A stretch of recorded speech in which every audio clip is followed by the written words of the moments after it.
Hello and welcome to today's review of the Studio Series 86 Commander Class Optimus Prime. And to begin, we'll just have a general overview of the figure and what he comes with. And I've got to say, for the price point, it's cool, you know, it's quite a lot for what you get with your traditional Transformer, but at the same time it's a bit disappointing considering the fact that he's £90 here in the UK. So to begin with, we've got the base figure. You know, he's G1 Optimus Prime in all his glory, backpack and all, even though you could argue it's not accurate. But oh well. So for his first accessory, if we pry the chest open and lift up this little panel, we have the Matrix. This is quite cool, you know, definitely not going to get that stuck anywhere, or lost, might put it up my nose. But it's kind of boring that it's just the same Matrix we've got with tons of other figures at this point, you know. We've had all of the Galvatron variants, we've had a Voyager class Hot Rod, we've had Shattered Glass Rodimus, we've had Rodimus, and then we've had Earthrise Optimus Prime, all of its variants, they all have the same Matrix piece. It just kind of sucks, you know, I'm bored of it. So if we move on, we get to the trailer. This is quite a hunk of plastic. If we're being honest, it's probably the reason why they asked £90 for this. Now, for the trailer, it's pretty nice, you know, it's all detailed in the inside. I'll cover the outside of stacks afterwards. You get Roller. You know, he rolls, as Roller should. Pretty neat. You get two blast effects, one Energon X, and his Ion Blaster. Alongside that, your trailer comes with a repair drone, which is quite cool. He's got this scanning panel, and he's got a little arm that he can work with. And the arm's even got an opening claw.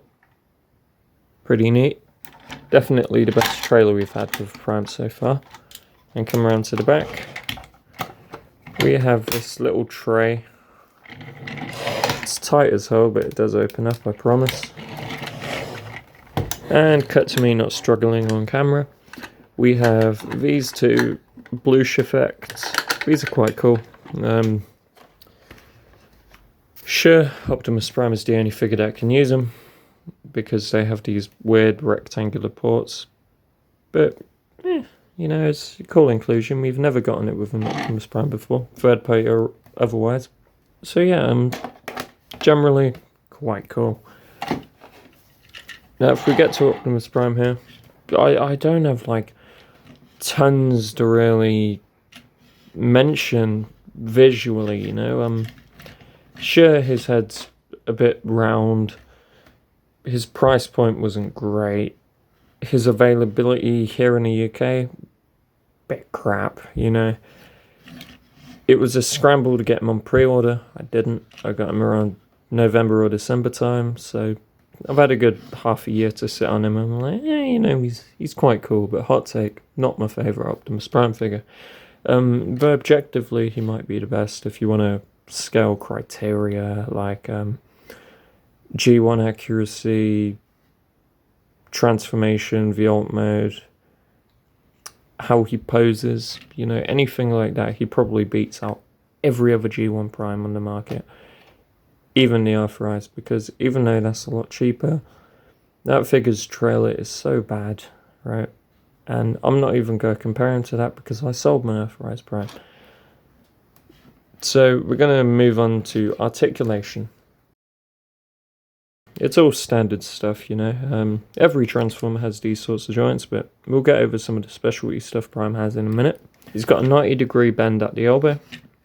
He's got a 360-degree swivel at the shoulder. He's got this nice, fully functional bicep swivel. He's got rotating wrists, symmetrical on both sides. He's got a head that can go all the way around. It doesn't look up, looks slightly down. The panel it's on allows for him if we untab the backpack. The panel it's on can go a bit up, but it looks terrible. Panel it's on can go a bit down, but it looks terrible. Tab everything back, and we'll move on to the waist. Spins right round like a record. Right round. Lift up these little skirts at the front and back, and the legs can kick back that much, kick up that much. Quite cool. Take the knees, they do more than a 90. This is quite cool, especially for how he transforms and the fact the legs don't need to do much. Then we'll see that he's got this thigh swivel, pretty standard stuff. There's a full 360 degrees. For his ankles, they pivot this much. He has a toe bend, and the ankles tap into place for vehicle mode with a nice click.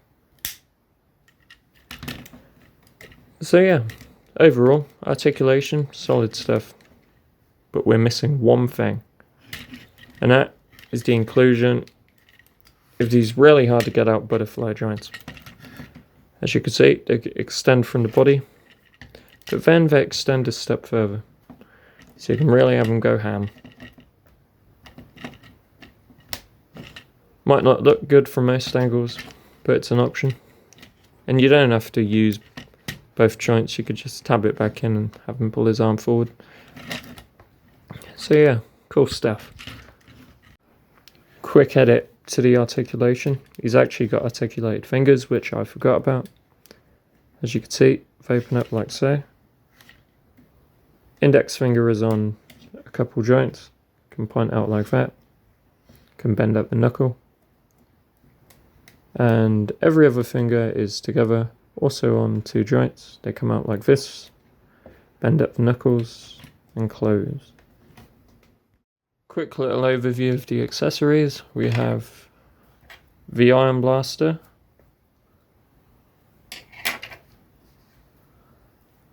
the axe, and this blast effect. Just going to show how they interact with the robot mode. And then we'll move on to the transformation. So you want to take the fist, fold it in like so, close them up, and then the axe simply just plugs in to the nub on the end, and voila. It looks nice, you know, it's cast in this fairly soft rubbery orange plastic, but it gets the job done.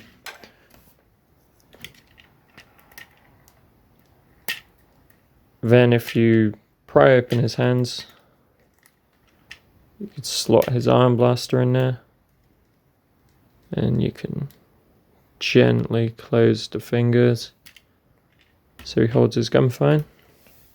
Quite cool. And last but not least, he has a blast effect. Unique to him, I've never seen this with any other figure. Simply a nice little pew pew. And that's really it for the accessories. Moving on to the size comparison, we're going to compare him to a couple different G1 Optimus Primes from over the years. Now, here we have 86, followed by the Titan's Return Voyager class figure. Now, this mould was never meant to be Optimus Prime, it was Octane, and then various different things like the Legends Black Convoy. Secondly, we have the Platinum Edition Classics Optimus Prime. Beautiful deco. I much prefer it to the original. Complain about the clear plastic if you want. I don't. This. There he goes. This is my favourite Optimus Prime figure of all time. It's a beautiful Voyager. You know, he articulates as he should have for the time. His transformation is pure bliss. And he wasn't going to cost you that much, you know, back in the day. I didn't get him when he came out, but I did get the Platinum box when it came out in 2014, 2015 time, so maybe it was 2016. I'm not really sure, but he's lovely. And then our final point of comparison is the Power of the Prime's leader class, Optimus Prime. As you can see, he's outshot.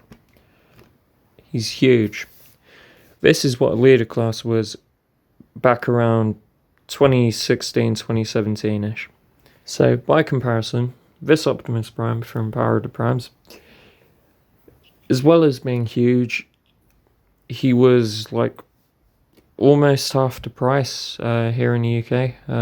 I never managed to get him released because I was on a bit of a, I guess, a collecting break around the time Power and the Primes came out, because I wasn't exactly able to buy my own figures. And yeah, you can only get so many figures a year when family only buy you them for your birthday and Christmas. But if we just have a quick look, you could see SS86 Prime. You could argue, okay, this is visually better. But the Power of the Primes figure is very stylized. He's ginormous. He's got arguably the best Optimus Prime head of all time, you know. I might argue that. Classics, sure, the head is just absolutely gorgeous. Let's get a close-up of it. Look at that, brilliant stuff. They even got light piping, but much like most light piping, doesn't really work. So we'll move on. Back to the 86. By comparison, this guy comes with a functional trailer, whereas this guy's trailer is just the armor that a RAM pack sits in. And then that's really it, you know. You get all the blast effects and you get a transformation that's decent, whereas Power of the Primes Prime transformation, he's got his problems, but this is a different kind of figure, right? It's a deluxe class that you put armor onto to turn into a leader, whereas this is just straight up what happens to be a modern leader class figure. And now we're going to be moving on to the transformation.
And for the vehicle mode, he's exactly what you'd hoped he'd be. He's just a semi-truck cab with a back end that doesn't connect properly. That's one of my only issues with this. The transformation is a bit messy, especially trying to get it on camera, but hey ho, you know, it's what it is. I don't know how simple they could have made it to have it look so good. You know, it's light years ahead of the Earthrise one, because again, I just can't stand that figure. He's far too boring for my liking. But yeah, this Optimus Prime, Slumptimus, if you just really get annoyed with that front half. But you know, he's quite cool. With the trailer, he's quite long.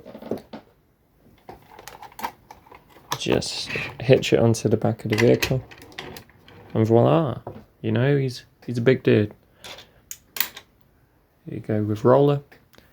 Now if we move on to what this vehicle mode can actually do, we come back to the blast effects from earlier. We plug them into the underside of the truck.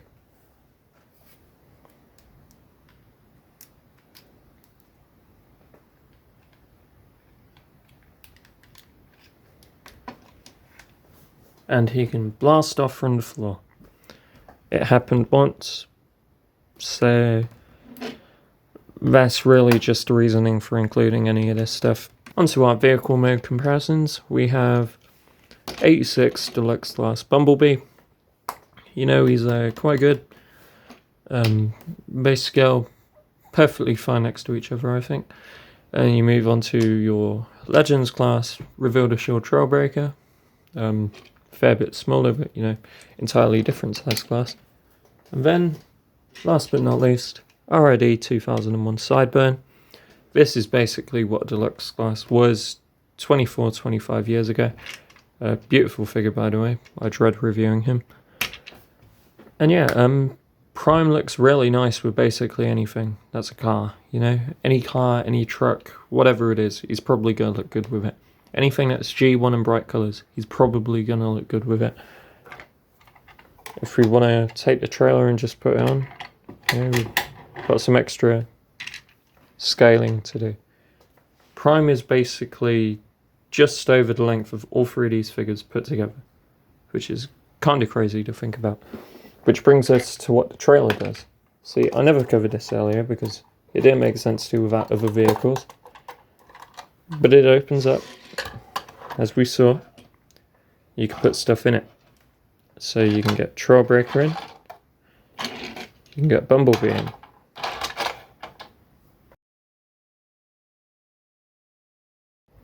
Finally, we'll move on to rating this figure in various categories to decide how good he actually is. All of these are on a scale of 1 to 5, and to begin with, aesthetics. Visually, he's beautiful. He's almost perfect for a G1 Optimus Prime. Minus the rounded head. If you want a square one, there's third parties that make them. I think there's also some upgrade kits coming out with extra accessories and things like that, so you can even add to him. Even though some of those accessories won't be relevant to the 86 movie, if that's all you care about. But yeah, visually, he's lovely. I like all of the paint detailing. The red, white and blue plastics, they're nice and crisp. The paint on my copy is fairly smooth. I've got a bit of chipping on one of the heels. Actually, both of the heels now. Small little bits here. Small bit on the other side. But you know, overall aesthetically, even in the vehicle mode, lovely stuff. Vehicle's a bit panelly, but what are you going to do? Next up is the transformation process. Also, aesthetics are 4.5 out of 5. Transformation process, I'd like to say it's a 4 out of 5. It's not too difficult. You know, it's a bit fiddly. I don't like the fact that this waist section doesn't really click into anywhere when you're trying to transform the torso like I was. It kind of just flops downwards and gets in the way. But beyond that, the process isn't too difficult. It's intuitive. You know, no other Optimus Prime does this. I think this leg design is a very good look at how the MP44 got it wrong. that figure was far too complicated. This does nice little amount of steps and achieves the bed mode for the truck. So, whatever, you know. This is better than that. And, yeah, lovely stuff. Next up is Articulation. For a Transformers figure, basically perfect. He's got everything you'd want. He's even got the butterfly joints, the ankle rockers, which tab in or don't tab in, depending on what you want to do. Beautiful stuff. I've seen Transformers with an ab crunch before. It's very uncommon. But if he had that, hell, I'd give him like a 5.5 out of 5. But I don't want to go breaking my system. But yeah, he's generally really good. Value for money. Now, I don't want to dunk on this too much, but the value for money here is not good. Okay, I'd say it's like a 2 out of 5. Sure, you get a figure, you get blast effects, you get the trailer which actually houses vehicles, and like other trailers that can't fit anything in. But it's just, it doesn't feel worth the price of admission, right? You're telling me I can get this guy for about £90, or I can get 3 deluxe class figures, right? I mean, these two aren't a fair comparison because Bumblebee is smaller than your average deluxe, and I think most deluxes are better than Bumblebee. And then Sideburn wasn't the price of a deluxe when he came out, he was far cheaper. Point being, you can get so much more by spending less. So no, this is definitely not worth the money. Even with the trailer and everything, nah, not worth it. I would have happily postponed on buying this if I knew there was a 4th party KO coming out, because you get the same figure with all the accessories, and in some cases more, for far less. You know, it's like a quarter of the price. So overall, even though the value for money is shocking, I still want to give him a 4 out of 5 because he's not doing anything too wrong besides being too expensive. But that's a Hasbro problem. Hasbro have a terrible pricing structure. The size class system for Transformers has been broken for a long time. Ever since they started just making smaller figures and throwing in more accessories, they started charging higher price points. Voyager class Hot Rod from 86 is a great example of that. It's just a deluxe with stuff, and he's still worth £35 for it. But yeah, generally really good. Would I recommend him? No, by the 4th party KO. Thank you for watching, and I'll see you next time.